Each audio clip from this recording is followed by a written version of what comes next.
Frisco 911, what is the location of the emergency? Hi, we're at Kuykendall Stadium. My friend just got stabbed. Okay, do you know who stabbed him? We have no clue. He was sitting in our tent, but you need to send an ambulance right now. They're on the way, okay? Give me a description of the person that stabbed him. He was wearing a gray Essentials hoodie. He was black. He's standing out on the track right now. He's standing on the track? Yes. Okay. His blue sweatpants on and gone. Okay, and what did he stab your friend with? I don't know. My friend's bleeding everywhere. Okay. Where was he stabbed at? On the chest. Okay. He put his hands on me. I told him not to. He put his hands on me. In April 2025, in the suburban Dallas city of Frisco, Texas, an annual high school track and field meet took place amidst the lively atmosphere of American high school sports. David Kuykendall Stadium gathered hundreds of students, athletes, and teachers from various schools to compete. At 17 years old, Austin Matthew Metcalf was a standout 11th grader at Memorial High School. Possessing a muscular, athletic build, standing 6 feet 1 inch tall and weighing around 185 pounds, he was an enthusiastic track athlete and a promising captain of the school's football team. Austin's life revolved around training sessions, family, and friends. In contrast to that picture was Carmelo Sincere Anthony, a 17-year-old local teen with a smaller build who had lived a quiet life up to that point. The bustling stadium atmosphere under the competitive sports environment showed no warning signs of a fateful clash between the two young men. All control quickly collapsed when a massive thunderstorm accompanied by heavy rain suddenly poured down on David Kuykendall Stadium, forcing the crowd to scramble for shelter. Carmelo Anthony and a group of students moved inside the Memorial High School track team's field tent to escape the rain. The crowding in the cramped canvas space quickly fanned tensions as verbal altercations broke out over seating arrangements. At this point, Austin Metcalf and his twin brother approached to ask Anthony's group to leave the area. A shoving match erupted when Austin used his superior physical build to close in and push Anthony out of the tent. However, instead of backing down or yielding during the spontaneous argument, Anthony displayed a cold and proactive reaction. The suspect quickly opened the backpack he was carrying, slipping his hand inside to grab a black knife with a sharp blade that had been prepared in advance. When the distance between the two teens was down to inches, Anthony suddenly swung his arm and delivered a fatal stab directly into Austin's chest. The lightning-fast and decisive blow pierced through his clothing, plunging deep and hanging suspended in the victim's chest cavity, to the utter shock of the students standing nearby. Immediately after completing the brutal attack, the teenager did not stop or show panic, but instantly turned around and fled the scene under the pouring rain.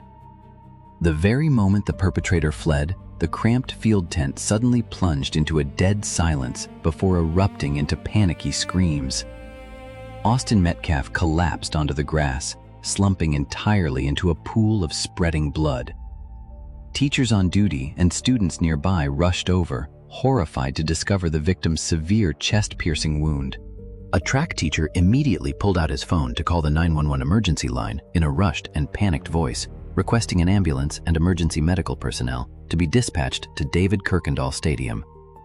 While waiting for the medical team, those present at the scene helplessly watched the victim rapidly fade away amidst an atmosphere of extreme tension and chaos. Just minutes after the emergency call, multiple patrol cars from the Frisco Police Department wailed as they drove straight into the David Kuykendall Stadium area. Dispatch 443, I got the suspect, and they're currently treating the victim. Again, he's on the north end of the stadium. All right, any weapons on you like that? Come on. Oh, look here. How long? I know I'm not. 4-4, copy, I'll be en route. Help me, y'all back up a little bit. Come over here for me. Come over here. 447, clear. I'm gonna put your handcuffs for now, okay, bud?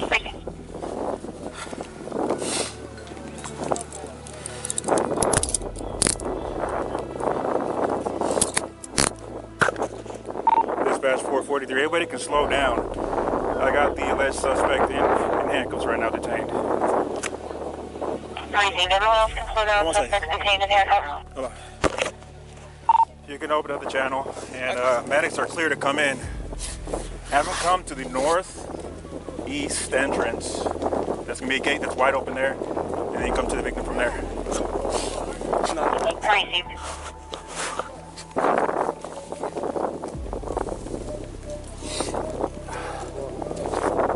This is the alleged suspect. All right, bye. Dispatch is 432. Okay. We'll figure that in. So nothing on your person at all? Nothing? Mind if I reach in your pockets and stuff and all that? Nothing? Stabbing them? Okay. I'm going to be out with this. Received. All right, I'm okay. A little personal there, okay? Just to make sure. My purse right there. Okay. You want me to get up now? Go. All right. The victim's going to be underneath that tent over there, so I'll get medics. I think he was analyzing. Memorial tent over there, guys. All right. He put his hands on me. I told him not to. He put his hands on me. What's happening right now? Victim is over here on the north end. They got staff standing to him right now. This is the alleged suspect. All right. Already? No. We searched them. Got nothing I on don't know what happened. 423. Trackers have negative CPR progress for a witness. Received. See that's the wrong thing. Received.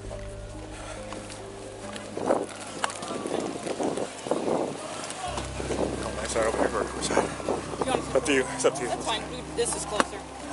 Let me do one more little check of you, okay? Yes, sir. You don't mind for reaching your pockets, anything like that? You good? We're just wearing the one pair of pants. I'm wearing some little under. Oh yeah, but those that is not Like pockets. no ma'am, I don't think so. What's your name, man? Police officers quickly jumped out of their vehicles, carrying tactical gear, and immediately cordoned off the entire area around the field tent with yellow caution tape. As soon as they stepped onto the scene, police immediately recognized the extreme severity of the incident through the pool of blood spreading on the grass and the victim's unresponsive state. Paramedics, guided by an officer, rushed straight inside to perform cardiopulmonary resuscitation, CPR. While the medical team was making a futile effort to save his life, police officers began cordoning off the area, gathering preliminary information from panicking witnesses, and quickly determined this was a serious murder case requiring the immediate deployment of a special investigative force. The crime scene investigation team, in coordination with the Collin County Sheriff's Office and the Medical Examiner's Office, quickly established and cordoned off a perimeter extending about 0.5 miles around the stadium area.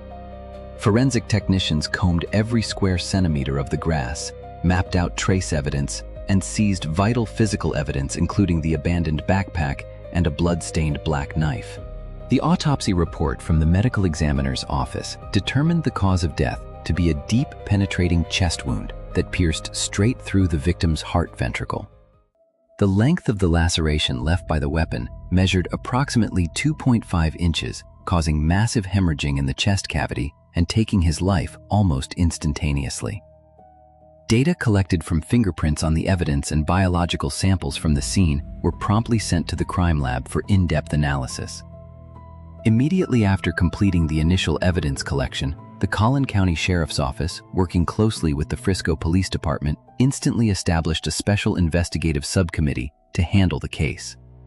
The detective team did not rush to any premature conclusions, instead conducting a comprehensive and thorough review of the data system to gradually eliminate false leads initially caused by the chaos at the stadium.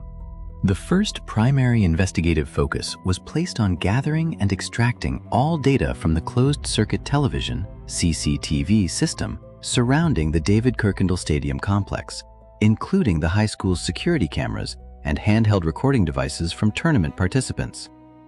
Image technicians had to zoom in, crop, and synchronize multiple different camera angles to reconstruct the entire flow of crowd movement before, during, and after the incident.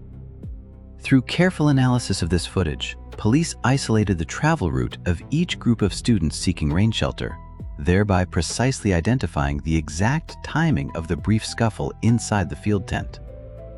In parallel with electronic data analysis, investigative forces summoned and took independent statements from over 20 witnesses, including students, coaches, and teachers present at the scene. Comparing these statements required immense patience to screen information, weed out unfounded rumors spreading on social media, and focus on those who were actually standing at close range and witnessed the event. Detectives traced every detail describing the suspect's appearance, clothing, and behavior after committing the crime to build an accurate profile. Using a scientific process of elimination, law enforcement quickly ruled out hypotheses of an outside break-in or conflicts from other competing schools, thereby narrowing the scope of suspicion to individuals directly present inside the track team tent at the time of the tragedy. All information gathered from witnesses, perfectly combined with wide-angle camera footage, gradually sketched a clear portrait of the number one suspect, laying a solid foundation. After completing the investigative picture and clearly identifying the suspect's identity, law enforcement deployed an apprehension plan on the very day of the incident. Undercover police officers working alongside the Frisco Police Department's Quick Response Force suddenly approached the main grandstand area of David Kuykendall Stadium, where crowds were still gathered in shock. Trapped within the tightening ring of security forces and with no way to escape, Carmelo Sincere Anthony was subdued immediately, without time to resist. When pinned down and handcuffed, the suspect displayed an uncooperative attitude, repeatedly keeping silent in response to direct interrogation questions from officers before being escorted with a hood over his head into a patrol car for direct transport to the main police headquarters. At the cold interrogation room of the Frisco Police Headquarters, Carmelo Anthony initially maintained an evasive attitude and repeatedly beat around the bush to deny his guilt. Confronted by veteran detectives, the suspect stubbornly denied carrying a weapon, while deliberately reframing the incident as a routine self-defense scuffle during the chaos. However, investigators cleverly applied the reality stripping tactic, successively presenting sharp security camera footage that fully captured the act of opening the backpack to pull out the knife, alongside matching testimonies from multiple eyewitnesses present at the scene. Seeing the irrefutable physical evidence lying on the table, Anthony's initial confident attitude gradually collapsed, giving way to prolonged silence and winding testimonies that suddenly became meaningless against a solid legal wall. To strengthen the prosecution's case, the Collin County District Attorney's Office compiled a comprehensive and airtight system of physical evidence. The centerpiece of the file was the black knife recovered at the scene, bearing fingerprints that completely matched the suspect, along with DNA testing results confirming that the bloodstains on the blade belonged to the victim, Austin Metcalf. Additionally, Anthony's personal backpack containing everyday items and CCTV video footage clearly capturing every zipper opening movement and direct attack combined to form a closed chain of evidence.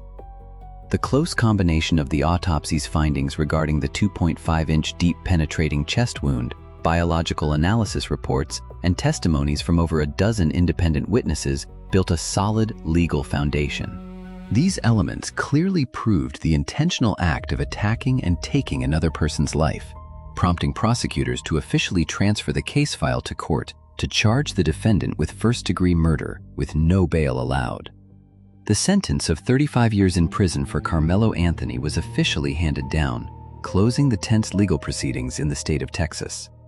Yet behind that number, much controversy remains unresolved among the public. Many argue that this sentence is entirely appropriate to punish the cold-hearted act of taking a human life. Conversely, quite a few opinions still ponder the defendant's age as well as the thin line between self-defensive panic and intentional crime in moments of youthful impulsivity. In your opinion, is the 35-year prison sentence for Carmelo Anthony truly fair? Are there any other elements in this case that leave you troubled? Feel free to leave your thoughts in the comments section below. Behind the cold verdicts and numbers dictating years of imprisonment, the tragedy at the Frisco Stadium leaves a gaping void and haunting echoes regarding the fragile nature of life.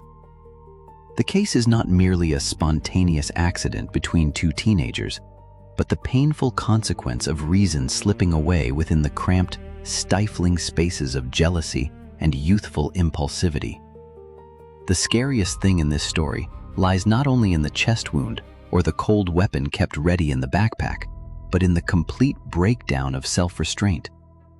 Just because of a cramped space to escape the rain, just because of unnecessary physical clashes in a moment of lost composure, two kids threw away their own futures with their own hands. One remains forever resting under the cold grass just as his life was beginning, while the other trades the rest of his life behind prison bars. There are no winners in a spontaneous fight. There is only the absolute ruin of both families. This story sounds a profound wake-up call about the price paid for nurturing anger without a safety valve. It reminds us that violence is never a solution for dissatisfaction, and once humans let their animal instincts overpower reason, the mistakes that emerge turn into an abyss with no way back. Slowing down by a beat, stepping back during even the smallest apparent conflicts, is sometimes the sole boundary between peace and permanent tragedy.